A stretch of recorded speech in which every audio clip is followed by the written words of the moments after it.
la sortie de Jean-Marc Kabound, en général pour nous, il n'y a rien de neuf. Mais par contre, c'est une expression de frustration et de vengeance. Pourquoi la frustration? Pourquoi la vengeance? Si Kabound est un Congolais digne, crédible, honnête, sérieux, il aurait dénoncé toutes ces antivaleurs au temps réel et voulu. Il a longtemps attendu. Après que le peuple congolais ait constaté le dégât, l'incompétence, la mégestion, les détournements, c'est alors qu'il va surgir après crier haut. Oh, il y a l'incompétence, il y a détournement et toutes ces antivaleurs-là. Ce qui a prouvé que Kabound n'a pas à nous dire, parce qu'il a longtemps attendu de ces faits-là. Il ne pouvait même pas attendre à ce qu'il soit radié de son parti.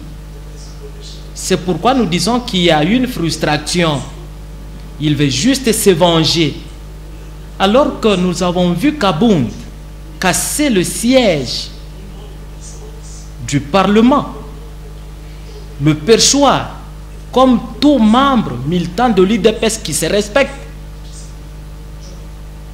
Kabound a pillé ces pays, en amont et en aval, comme le vieux Kadhafi de l'UDPS. Kabound a voyagé, s'est réjoui, comme le vieux ravitailleur des restaurants congolais en Belgique et danseur de musique. Donc Kabound n'a pas de nouvelles matières à nous donner. Pour nous, c'est juste une expression de frustration et de vengeance. Parce qu'il a savouré le culte de qu'est ton jour. Ne te soucie pas du lendemain. C'est le carpe d'hier. Il est le fruit. Il est participant. Il est complice de ces malheurs du peuple congolais. Kabound n'a pas de leçons à nous donner.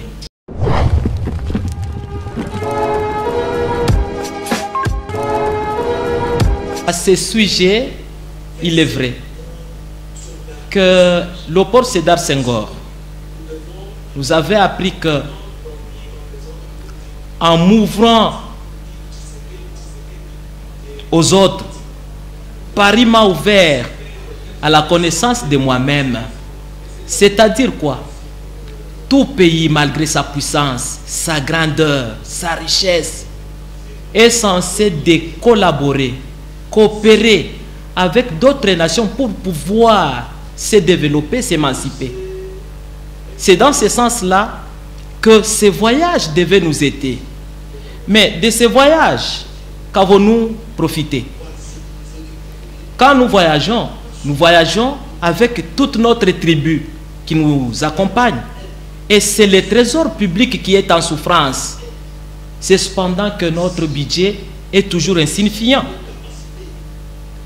Nous avons dans notre pays 26 provinces, plus la ville de Kinshasa. Mais sur 26, on a eu 14 provinces, sans gouverneur. Et monsieur le voyageur, le second Magellan, sais-tu, il a fait passer l'éponge sur toutes ces situations ici. Je ne sais pas s'il prend même le temps de lire le texte, les analyser, les interpréter, les comprendre. Je ne sais pas dans quelle façon il est en train de gérer ces pays. Sinon, ce qui est vrai, la diplomatie dont nous avons besoin. Nous assistons à une diplomatie de beaufrérie. Nous avons Jeannette Nyanguerou, après être refusé en Afrique du Sud parce qu'il a une nationalité déphasée. Elle est nommée aujourd'hui ambassadrice de Ghana. Nous avons son beau-frère, John Nyageru, ambassadeur de Kenya. Voilà la diplomatie de la beaufrérie. On n'a pas une bonne diplomatie. Et c'est cette diplomatie ici qui nous crée des problèmes. Il n'y a pas longtemps que le président du Sénat, il a été accompagné avec la deuxième dame de la République en personne de Gisèle Mpela pour représenter la République. Ça s'est fait où? Avec quelle qualité? On a vu la première dame réagir par sa jalousie conjugale, sensibiliser toutes les institutions de la République, le prendre en otage pour aller intervenir dans sa finesse bêtise. Voilà le résultat de ces 1000 voyages qui n'ont rien contribué au bien-être du peuple congolais. Donc ces voyages sont inutiles et c'est une preuve d'un désir intense.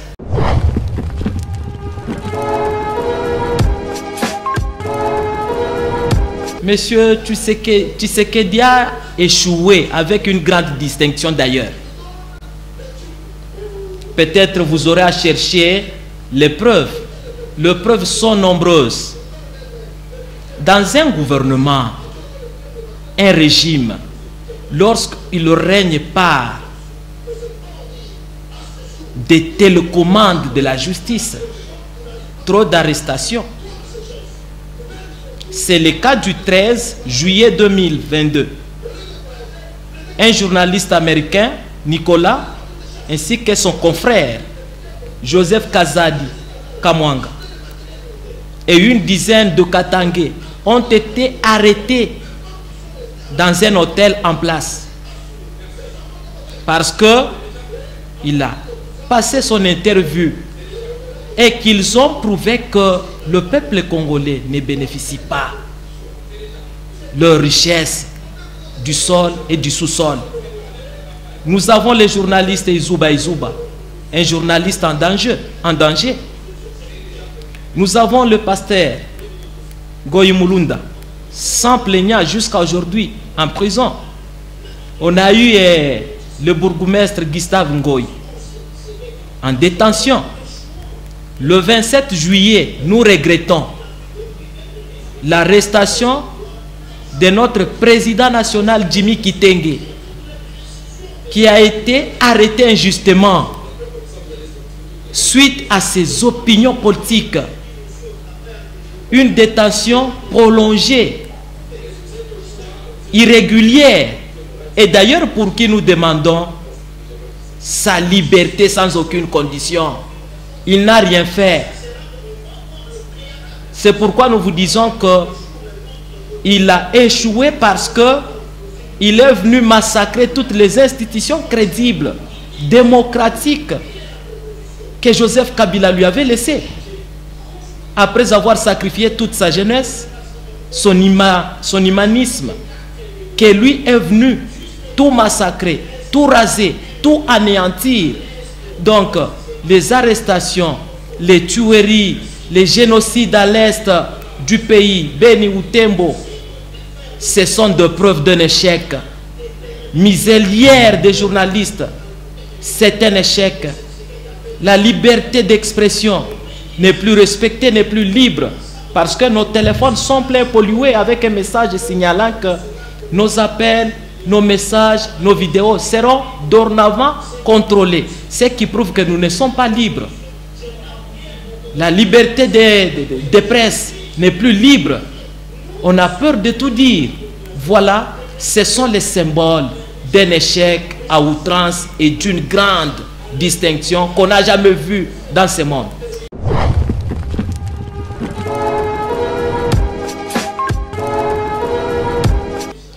Ce que le peuple congolais doit faire, c'est renvoyer monsieur 6 mois en 2023, le chasser du pouvoir, à tout prix, il doit partir. Parce qu'il a échoué. Et nous disons, les malheurs, les problèmes de la RDC, notre cher pays, c'est Félix Tshisekedi et sa famille politique qui ne sont là que pour détourner, se réjouir, voyager. Du temps que nous mourrons de faim, nous mourrons d'insécurité, nous mourrons de tout le monde. Donc, la seule option, la seule solution, c'est chasser Félix du pouvoir. Qu'il parte en 2023, il est partant. Qu'il pleuve, qu'il neige ou qu'il crêle, il partira.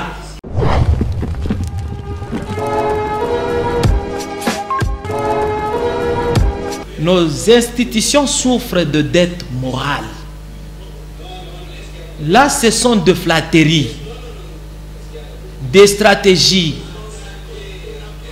de vouloir flatter leur patron pour pouvoir protéger leur siège, leur pouvoir. Kabound n'a ni injurié, ni insulté, mais il a juste sacralisé le mot pour dire ce qui choque au peuple congolais. Qui a appris à insulter? Combien de fois Félix a-t-il insulté le peuple congolais? Il est venu en mobilisant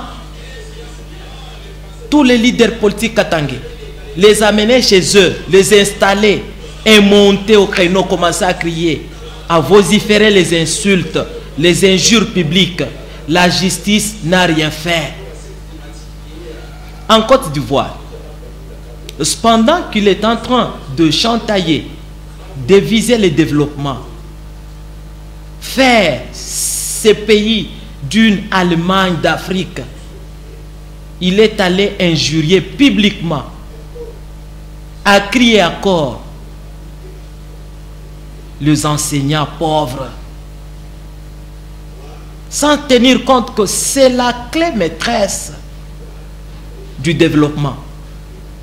Sans l'enseignant, il ne peut jamais s'exprimer, ni compter. Il ne peut jamais avoir de conseillers dans tous les domaines. Il a disqualifié les enseignants, pas seulement les enseignants, il est allé trop loin. Toucher même notre sécurité, l'armée congolaise, qui la sécurise, qui sécurise l'intégrité territoriale de notre pays. En oubliant qu'il est le premier et qu'il est la paternité de cette guerre de l'Est. Parce que le major Willy Ngoma l'a démontré et il est militant de l'UDPS, injecté dans le M23 pour pouvoir déséquilibrer le pouvoir de Kabila. Sage qu'il est, comme il connaissait le tenant et les aboutissants, comme vous avez créé cette guerre, vous viendrez la terminer. Que Félix termine cette guerre parce qu'il est le père de Willy Ngoma. Du temps de son opposition, il était informé. Toutes les informations, les entretiens entretenus avec Kabila, on lui faisait un compte rendu. Il donnait les idées. Et voilà, il pensait prendre, il est pris. Il pensait combattre, il se combat. Donc, comme il a commencé, il doit terminer cette guerre. Parce que il connaît ses origines. Il sait ses atouts. Comme l'a commencé, il en a encore pour en terminer. Voilà donc ce que nous pouvons dire au peuple congolais qui sont distraits.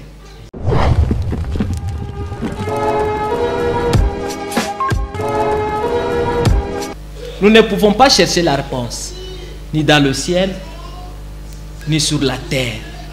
À tout prix, la MONUSCO a failli dans son rôle moteur de vouloir maintenir la paix, mais ce qu'il n'a pas fait. Alors, vu que la MONUSCO a échoué, à tout prix, l'ONU doit partir de notre sol. Pourquoi? N'était pas venu maintenir la paix il était venu nous tuer, piller nos richesses, s'enrichir, sans tenir compte de nous autres. Et aujourd'hui, moi, je peux me dire que l'ONU n'a pas de leçons à nous donner. Lui qui nous a appris le droit de l'homme, l'en a bafoué. Lui qui nous a appris les droits des enfants, le droit des femmes, mais l'ONU a violé, a tué, n'a pas tenu compte de ces droits qu'il est en train de nous apprendre. Donc, n'a pas de leçons à nous donner, doit partir. Comment a échoué? C'est comme l'ONU. Depuis que l'ONU est l'ONU, n'a jamais réussi. En ex-Yougoslavie, c'était un échec. Au Rwanda, un échec. Au Mali, un échec. Somalie, un échec. Qu'est-ce qu'il continue?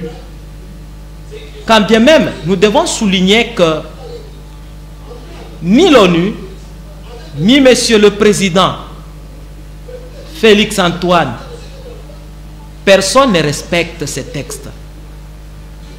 Parce que, logiquement parlant, la MONUSCO devait se retirer de la RDC progressivement jusqu'en 2024. Mais aujourd'hui, parce que il est réchauffé par la population qui cherche à arracher à tout prix, parce que le peuple n'est pas libéré, le peuple se libère. C'est alors qu'il est éveillé en faisant semblant de demander le départ de la MONUSCO, alors qu'il n'a pas cette conscience, qu'il n'a pas cette volonté. Vu que la population vient de comprendre quelque chose, dans cette guerre injuste, la MONUSCO doit partir de notre sol, sitôt que possible, sans préavis, sans délai, que la MONUSCO parte.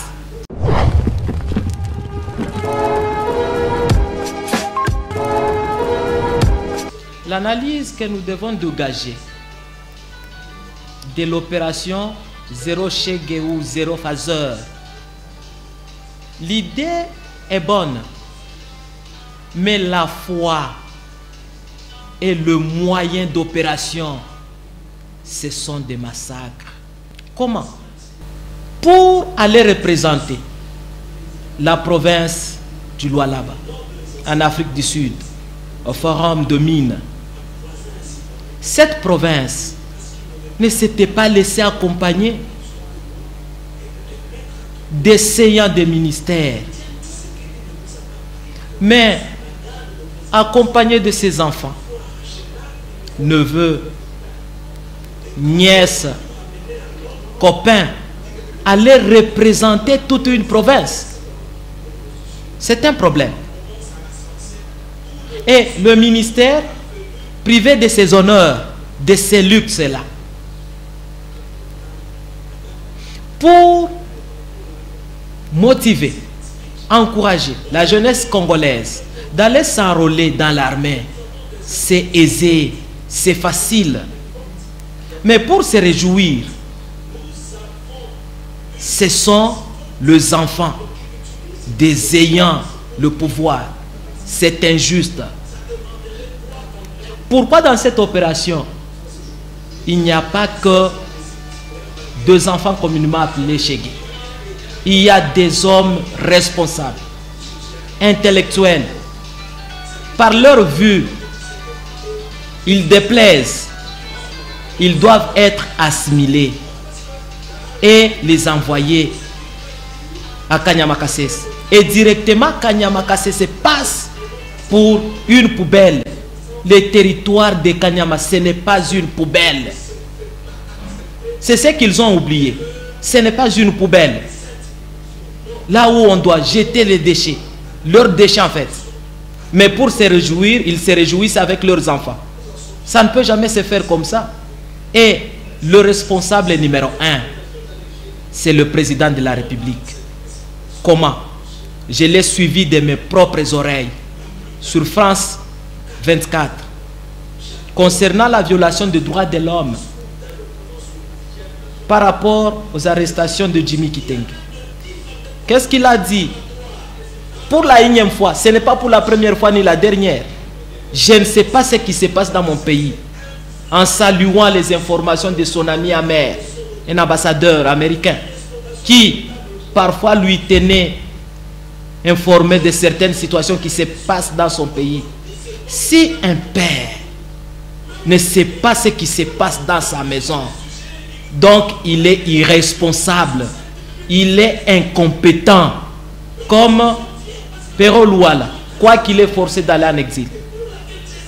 L'a souligné, comme son ami, son fils, Jean-Marc Kaboun, l'a dit, l'incompétence, l'irresponsabilité, la réjouissance, l'errance. Comment est-ce que nous pouvons avoir un gouverneur quelque part qui se donne audace dans tout et pour tout, et le président ne sanctionne jamais? Donc il est complice, il a noué de mèche, comme le révérend pasteur Martin Luther l'avait dit: qui accepte un mal coopère avec. Par notre silence, nous sommes coupables. Nous renfermer dans des prisons, c'est son droit. Mais nous n'avons pas peur. Nous allons le dire nuit et jour, sans avoir peur d'être emprisonnés. Car ce qui ne tue pas nous renforce. Nous l'avons dit.